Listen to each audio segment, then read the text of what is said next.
नाव असलं म्हणजे विचारायला मिळतं असं नाहीये. मंत्री महोदयांनी उत्तरात 338 प्रकरणामध्ये 60,47,47 दंड वसूल केल्याचे सांगितले आहे.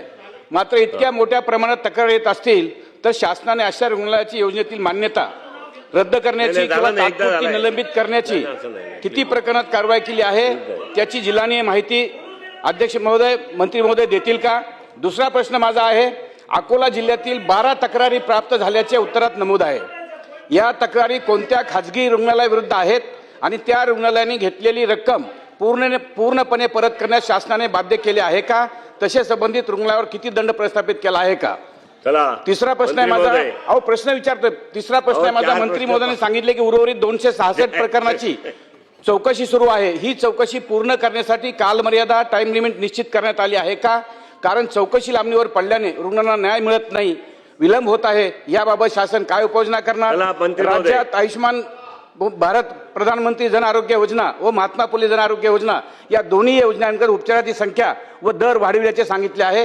परंतु अनेक खाजगी रुग्णालय पॅकेज दर कमी असल्याचे कारण देऊन रुग्णालयामध्ये अतिरिक्त पैसे घेतात अशी तक्रार आहे. यावर नियंत्रण ठेवण्यासाठी शासन पॅकेज दराचे पूर्णकरण किंवा दरवाढ करण्यात विचार करीत आहे का? अहो एखादा प्रश्न आम्ही विचारतो, आम्हाला विचारू द्या ना. उत्तर दिलं ना तुम्ही, विचारताय त्या प्रश्न. नाही माझे प्रश्न माझा प्रश्न होता.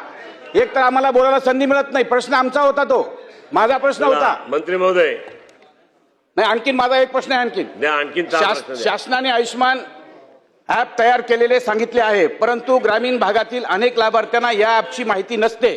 त्यामुळे तालुका व जिल्हा स्तरावर हेल्पलाईन तक्रार निवारण केंद्र किंवा विशेष नियंत्रण कक्ष सुरू करण्याचा शासन काही प्रस्ताव आहे का? असेल तर ते किती दिवसात करणार? अध्यक्ष महोदय, सन्मान्य सदस्य रत्नाकर गुट्टेवार साहेबांनी जे प्रश्न विचारले त्यातला पहिला प्रश्न असा होता की अकोल्यामध्ये ज्या पद्धतीच्या तक्रारी झाल्या त्याच्यावरती कारवाई काय केली. तर पहिल्या प्रश्नाचं उत्तर असं आहे की ज्या लोकांच्यावरती जे दोषी आहेत त्या लोकांना 5पट दंड, त्यांचा आपल्याबरोबरचा असणारा MOU रद्द केलाय. त्याच्याही पलीकडं मी तरी अशा सूचना दिलेत की यातल्या जे वारंवार चुका करणारे अशा किमान 5 लोकांवरती तरी FIR दाखल केले पाहिजेत. कारण यापूर्वी याचं राईट मॉनिटरिंग इतकंसं होत नव्हतं.